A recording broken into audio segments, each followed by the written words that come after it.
Nothing's gonna change. Do you promise? My intention... I was hanging on with you. And I think now you need to let go. This is my recap of Sister Wives Season 18, Episode 14, and the Season 18 finale. And if you thought Robyn plays the victim and cries a lot, in this episode, she is taking it to a whole new level of crazy. In this episode, Janelle and Christine continue their vacation in Idaho, and Robyn has the ultimate meltdown at a tense sit-down between Meri and Cody on Coyote Pass. First, we're in Parowan, Utah. It's October 2022, and Meri again talks about how in April, Cody said their marriage was never going to happen again at their anniversary. And since April, Meri had been mulling over what this all meant for her, and quite frankly, in my opinion, she was in denial that there is no covenant or marriage anymore, and she was acting a little desperate. She says she's been emotionally abandoned by Cody since way before the catfishing. She repeats again, way before the catfishing. I mean, that makes sense because maybe the catfishing was her way of lashing out or something. But now at this point, she also had seen the clip on the show from last season where he says he doesn't consider himself married to her anymore and he wouldn't even care if she found someone else. And she called this scene vulgar, and it was really kind of the straw that broke the camel's back.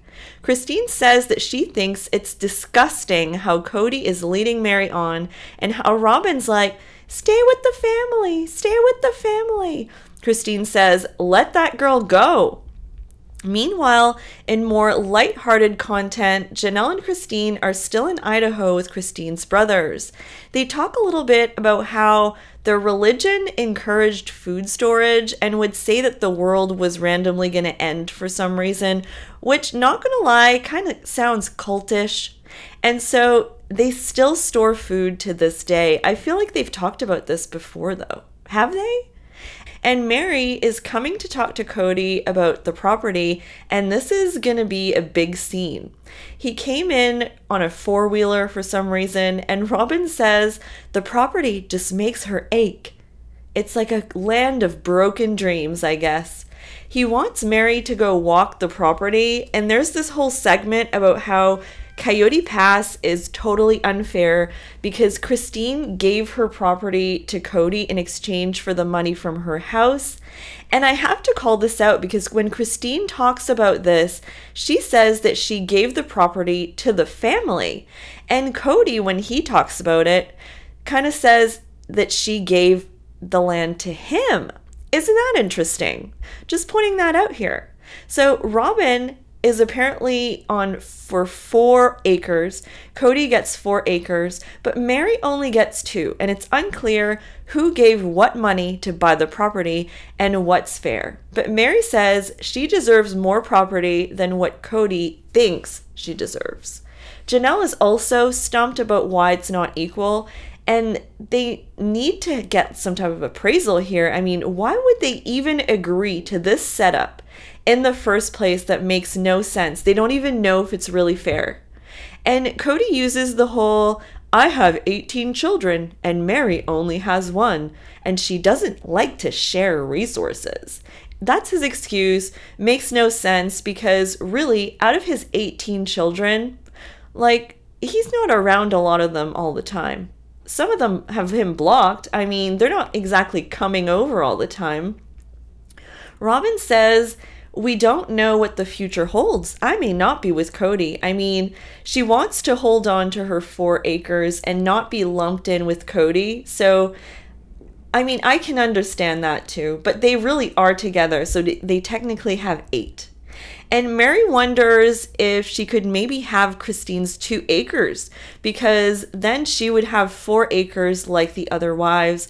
But Cody shoots down that idea pretty quickly, and Meri depressingly says, you know, that she's treated like less than because she has 1 child and she's not really a wife anymore.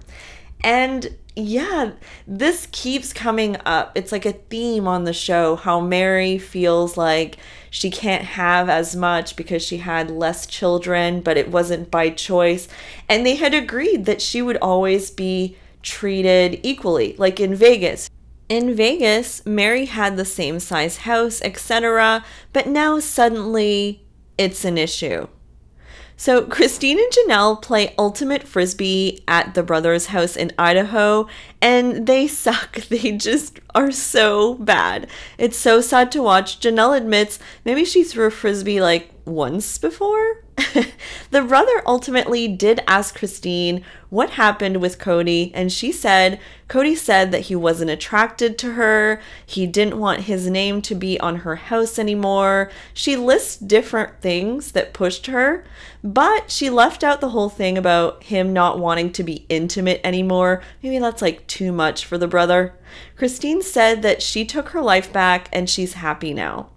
And now we're back at Coyote Pass, and Meri gets the guts to say that she's going to end her lease and that she's going to be at the bed and breakfast more. She just feels like very drawn to be there. Coupled with the fact of what Cody had said on the show, this makes sense for her. Robyn's already crying, despite probably knowing this was coming. I mean, do you watch the show, Robyn?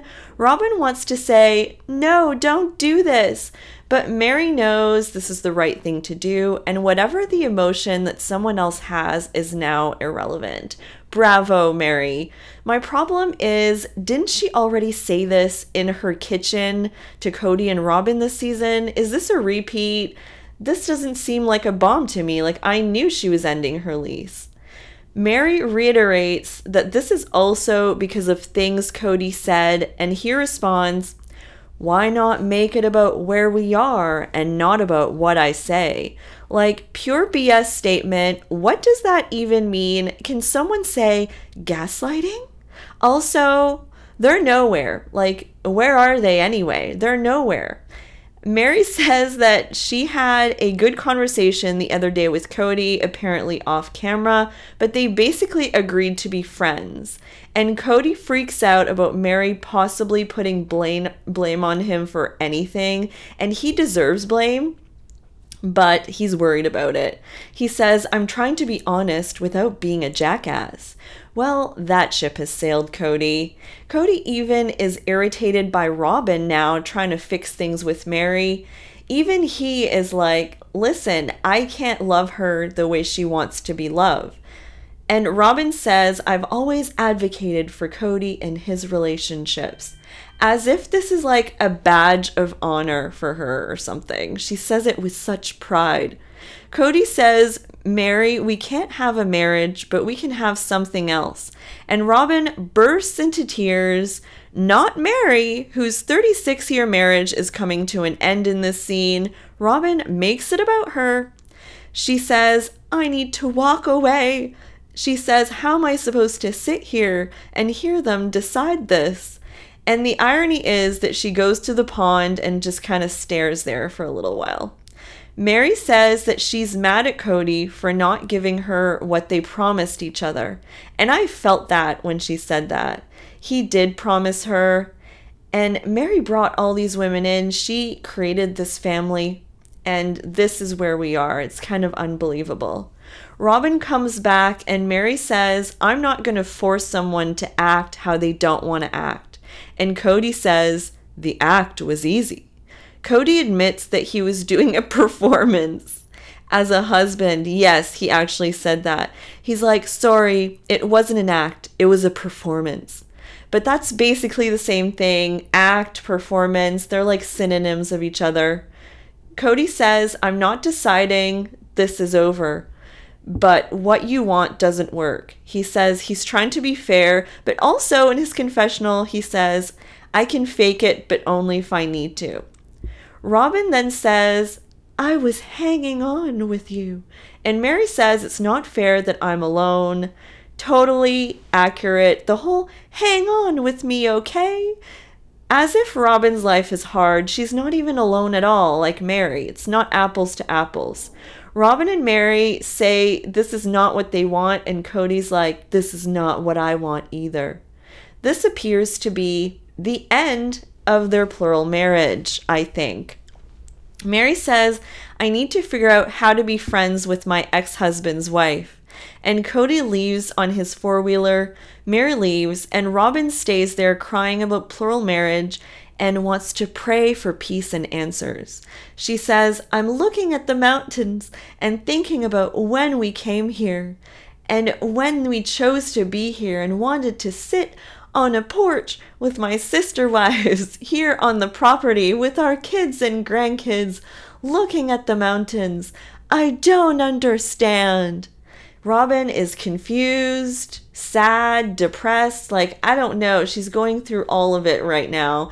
What I don't understand is why Robyn's more upset than Meri in this moment, and also why Robyn didn't chime in for Meri about the property thing. She knows that Meri getting only 2 acres is not fair. Robyn was literally the worst in that conversation. And that concludes my recap of Sister Wives Season 18, Episode 14, The End of the Road. What a doozy. And next week, it's the tell-alls.